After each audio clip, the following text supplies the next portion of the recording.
তো প্রবলেমটা যেটা হয়েছে সেটা হচ্ছে আমাদের ধৈর্য কমে গেছে। আমরা রিলস ওভার রিল দেখি, খুব বেশি লম্বা সময় নিই না বা অ্যানালাইসিস করি না। যখন উঠতে থাকি নিচের দিকে তাকাই না, এটা আমাদের খুবই একটা হচ্ছে যে রাইট, ব্যাড থিং। দারুণ একটা কথা। হ্যাঁ, যখন আমরা উঠতে থাকি তখন নিচের দিকে তাকাই না। বাট ভাবনার উন্নতি, জীবনের অগ্রগতি বিষয়ক আমাদের এই পডকাস্টে আজ কথা বলবেন একজন তরুণ ও তুখর বিশ্ববিদ্যালয়ের শিক্ষক।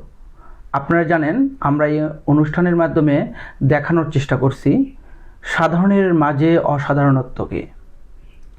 ভাবনার উন্নতি কিভাবে সাধারণকে অসাধারণের দিকে নিয়ে যায়, এমন উদাহরণ উপস্থাপনের মাধ্যমে আমাদের তরুণ প্রজন্মকে উদ্বুদ্ধ করতে চাই। আজ কথা বলবো তরুণ এই বিশ্ববিদ্যালয়ের শিক্ষকের সাথে। তার ভাবনার উন্নতি তার জীবনে কিভাবে অগ্রগতি ঘটালো, আমরা তার পরিচয় এবং তার কথা শুনবো। প্লিজ। ধন্যবাদ। আমি ডক্টর মোহাম্মদ রাফিউল আহসান। আমি আছি যশোর বিজ্ঞান ও প্রযুক্তি বিশ্ববিদ্যালয়ের কেমিক্যাল ইঞ্জিনিয়ারিং ডিপার্টমেন্টের সহযোগী অধ্যাপক হিসাবে এবং পাশাপাশি বিশ্ববিদ্যালয়ের ছাত্র পরামর্শ এবং নির্দেশনা দপ্তরের পরিচালক হিসেবে কাজ করছি। আজকের দিশারির প্রেজেন্টস যে অনুষ্ঠানটি, ভাবনার উন্নতির মাধ্যমে জীবনের অগ্রগতি শীর্ষক যে আলোচনা বা পডকাস্ট, এখানে আমাকে আমন্ত্রণ জানানোর জন্য আমি বিশেষভাবে কৃতজ্ঞতা জ্ঞাপন করছি দিশারি ফুডকে। বেসিক্যালি ভাবনার উন্নতি ছাড়া জীবনের অগ্রগতি কোনোভাবেই সম্ভব নয়। আমরা যদি উদাহরণ হিসেবে বলি, ফর এক্সাম্পল, যে এই যে ছোটোবেলা থেকেই আমরা শুনে আসি জান্নাত জাহান্নামের কথা, অর্থাৎ একটা ভাবনা আমাদের মাঝে দিয়ে দেয়া হলো, জান্নাত আছে জাহান্নাম আছে। এখন তুমি ভেবে চিনতে কোন অগ্রগতির দিকে তুমি অগ্রসর হবে।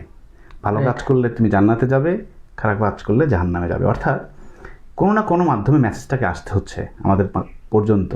দেন ওইটাকে এক্সিকিউট করার জন্য আমার মধ্যে কী ধরনের উন্নতি প্রয়োজন, এটাকে ফিল্টারিং করে আমাকে কিন্তু রিশেপ করতে হচ্ছে। তো সুতরাং ভাবনার উন্নতি ছাড়া কোনোভাবেই জীবনের অগ্রগতি সম্ভব নয়। সেদিক থেকে আমি বলবো যে টাইটেলটা একদমই খুবই কারেক্টিভ এবং খুবই অল্প ভাষায় যেভাবে মেসেজটাকে কনভে করা প্রয়োজন সেভাবেই দাঁড় করানো হয়েছে এবং খুবই সুন্দর।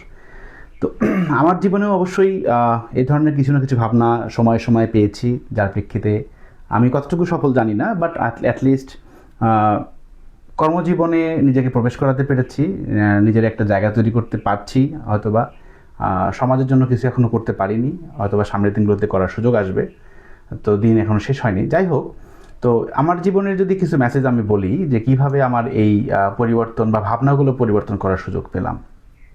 বেসিক্যালি আমাদের পরিবারটা তুলনামূলকভাবে একটু শিক্ষিত হওয়ার কারণে যেটা হয়েছে, শিক্ষার প্রয়োজনীয়তা এবং এর কার্যকরিতা সম্পর্কে ছোটোবেলা থেকে ধারণা ছিল। সুতরাং যত ডানপিঠে হই বা খেলাধুলা করি না কেন, দিন শেষে পড়ার টেবিলের সময়টা মেরে পিঠে হলেও পড়ার টেবিলে একটা জায়গা ছিল। সুতরাং এই জায়গায় বাবা মা এবং আমাদের পরিবারের লোকজনদের যে আমাদের জন্য সময় দেয়া ভালোবাসার জায়গা থেকে এবং নিজেদেরকে করার জন্য যতটুকু শাসনের প্রয়োজন ছিল, এটা খুবই একটা কার্যকরী ছিল। সুতরাং ভাবনাটা পুশ করা হয়েছে প্রথমে, মানে ভাবতে হবে, জীবনকে গড়তে গেলে ভাবতে হবে, এটাকে পুশ করা হয়েছে প্রথমত। কারণ তখন তো আমরা বুঝতাম না মানে পড়াটা কেন গুরুত্বপূর্ণ, মানে মজা তো আমরা বুঝতাম না ছোটোবেলায় আমরা। তো এরপরে এক সময় যেতে যেতে যখন দেখলাম যে আসলে, এবং এখানে পরিবারের আরেকটা বিষয় আমি খুবই আমাকে এখনও ভাবায় যে আমার বাবার কিছু কিছু সিদ্ধান্ত কার্যকরী ছিল। আমি কোনো স্কুলে 3 থেকে 4 বছরের বেশি পড়াশোনা করার সুযোগ পাইনি, এবং এতে করে যেটা হয়েছে, তার ইনিশিয়েটিভটা আমাকে কীভাবে লাইফ রিশেপ করতে হেল্প করেছে সেটা হচ্ছে যে আমার খুব বড় ফ্রেন্ড সার্কেল হয়নি, এবং ফ্রেন্ড সার্কেল আমি একটা যদি ফ্রেন্ড করে ফেলি, সামহাও যদি সে পা স্লিপ করে, তার সঙ্গে সঙ্গে কিন্তু আমার পা স্লিপ করার সুযোগ আছে। কী কারণে? আমি তার হাতটাও যদি ধরতে যাই তাকে হেল্প করার জন্য, আমার পাটা স্লিপ করার সুযোগ থাকে। সুতরাং আমাকে রেগুলার কিন্তু আমার ফ্রেন্ড সার্কেলটা চেঞ্জ হয়েছে এবং বড় হয়েছে। পাশাপাশি যেটা হয়েছে যে আমার ভুল করার সুযোগটা কমে গেছে, কারণ ফ্রেন্ড সার্কেলের মধ্যে ভুল হলেও নিজের মধ্যে সেটা অটোমেটিক্যালি চলে আসার সুযোগ থাকে। এই জায়গায় সবসময় ভালো ফ্রেন্ড পিক করার সুযোগ পেয়েছি, এবং এই জায়গাটাতে যেটা হয়েছে যে সেখানে মিস্টেকের চান্সেসটা কমে গেছে। এখানে ফুল credit goes to my family, তাদের ডিসিশনটা এটা কার্যকরী করেছে।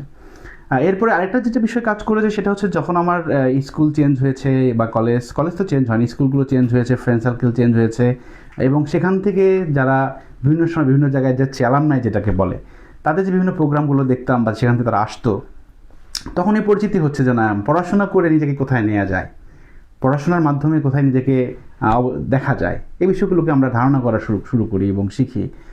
আমি একজন শিক্ষকের কাছে ম্যাথ পড়তাম, আমাদের জিল্লুর স্যার কিছুদিন আগে মারা গেছেন।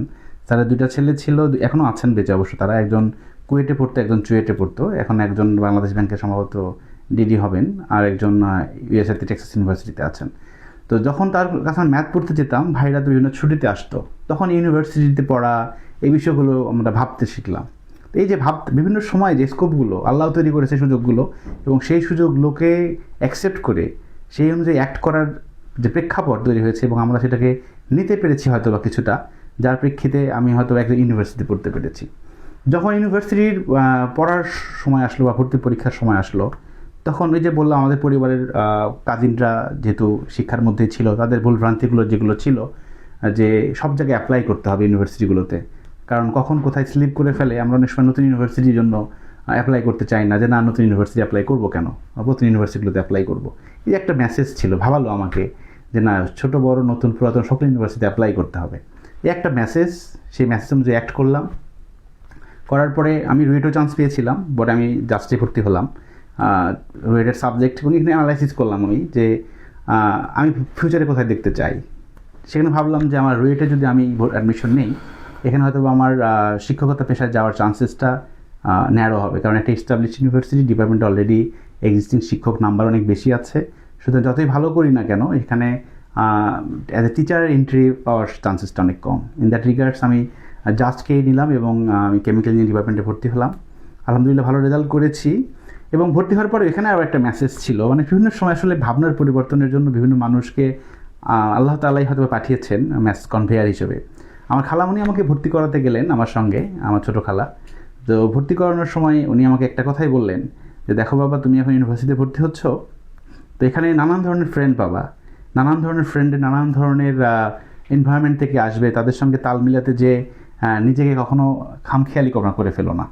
সবসময় অবশ্যই কিন্তু cut your coat according to your cloth করবা, কারণ তুমি যখনই তোমার বাজেটের মধ্যে না থাকতে যাবা, তখন কিন্তু তোমার পরিবারের উপর প্রেশার পড়বে। এই যে একটা মেসেজ, এই মেসেজটা কিন্তু আমাকে পুরো ইউনিভার্সিটি লাইফটাই ভাবালো যে আমার কোনটাতে অ্যাক্ট করা উচিত, কোনটাতে অ্যাক্ট করা উচিত না। হ্যাঁ, এবং আমার একজন ফ্রেন্ড ছিল, সে এখন আমার ওয়াইফ। তো তার সঙ্গে মাঝে মাঝে কথা বলতাম, এবং তার একটা মেসেজ ছিল যে কখনো কিন্তু তোমার বাবার টাকা আমি ফোনে কথা বলবো না, যতটুকুই কথা হোক, যে আমার সঙ্গে যতটুকু কথা হোক সেটা যেন তোমার সেলফ আর্নডেড মানিটা হয়।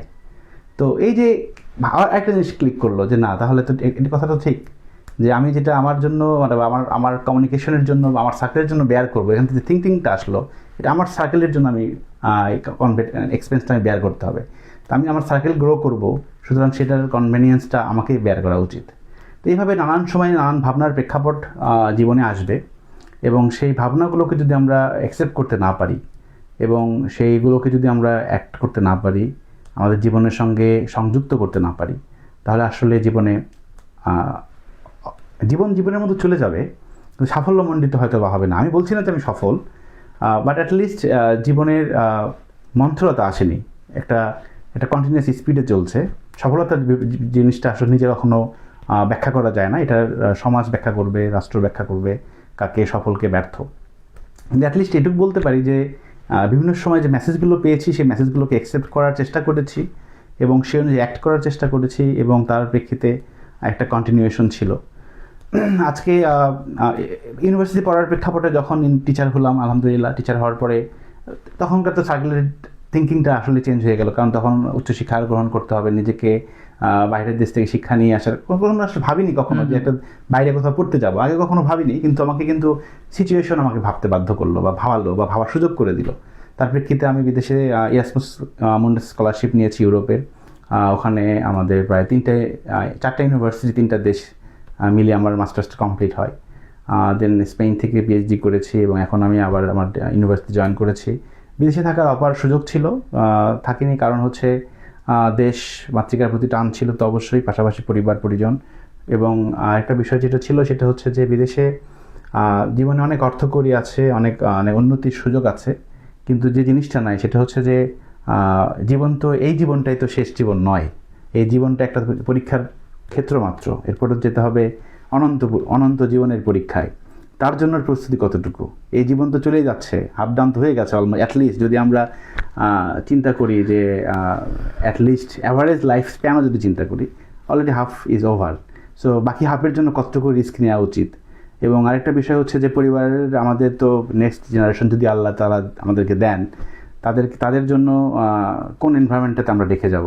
একটা ইসলামিক কালচার যেখানে আমি বড় হয়েছি, জন্মের পর থেকে আজান দেখি, নামাজ পড়তে যাওয়া দেখি, বয়স্ক মানুষদেরকে সকালবেলা মক্তবে কোরআন পড়তে দেখি, এরকম পরিবেশে রাখবো, নাকি এমন বেশি অ্যাডভান্স রাখবো যেখানে ইসলাম থেকে ডিরেইল হওয়ার সুযোগ থাকে, যেখানে কিনা আমাদের নবী করিম সাল্লাল্লাহু আলাইহি ওয়াসাল্লাম একজনকে ইসলামকে প্রলুব্ধ করার জন্য অনেক সংগ্রাম করে গেছেন, সেখানে আমি আমার জেনারেশনটাকে আসলে ইসলাম থেকে দূরে সরিয়ে রাখবো কিনা, নানান ভাবনার প্রেক্ষাপটেই আসলে দেশে ব্যাক করা এবং দেশের জন্য কাজ করার চেষ্টা করছি। আমি এক্ষেত্রে একটা বিষয় বলবো, আমি যতদূর জানি বিশ্ববিদ্যালয়ের শিক্ষক হওয়ার পরও একদম নিয়মিত সময় পাইলেই গ্রামে সময় কাটানোর চেষ্টা করতে দেখি আপনাকে। পাশাপাশি গ্রামেও একটা উদ্যোগ আছে সব মিলে যে মানুষের জন্য চিন্তা করা, এই ভাবনাটা কোথায় থেকে?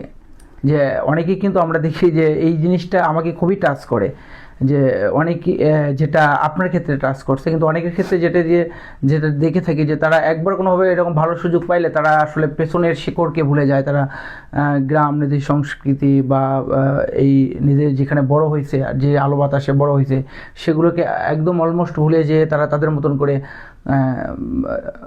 ওই এক নির্দিষ্ট একটা গণ্ডির মধ্যে আবদ্ধ হয়ে পড়ে আর কি। কিন্তু সেই জায়গায় একটু আলাদা কেন?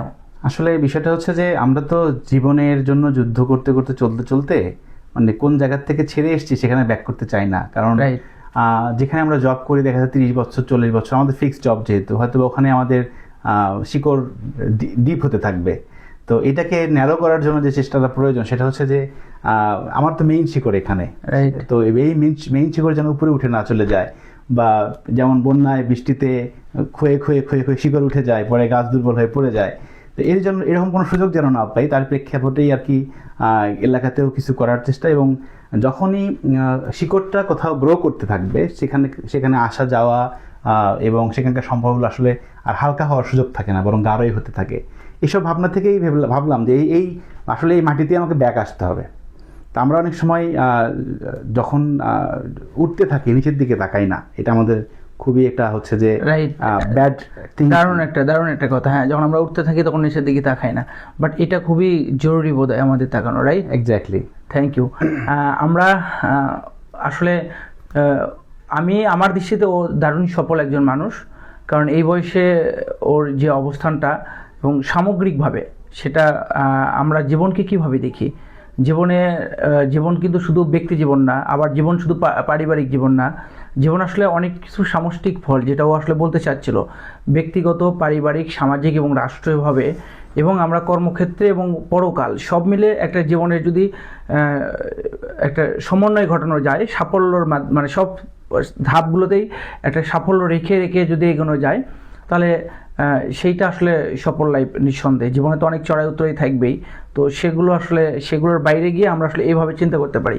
তো সো ওই জায়গাটা নিশ্চয়ই আপনি কাজ করে যাচ্ছেন, ওই জায়গাটা অনেক ভালো করতেছেন।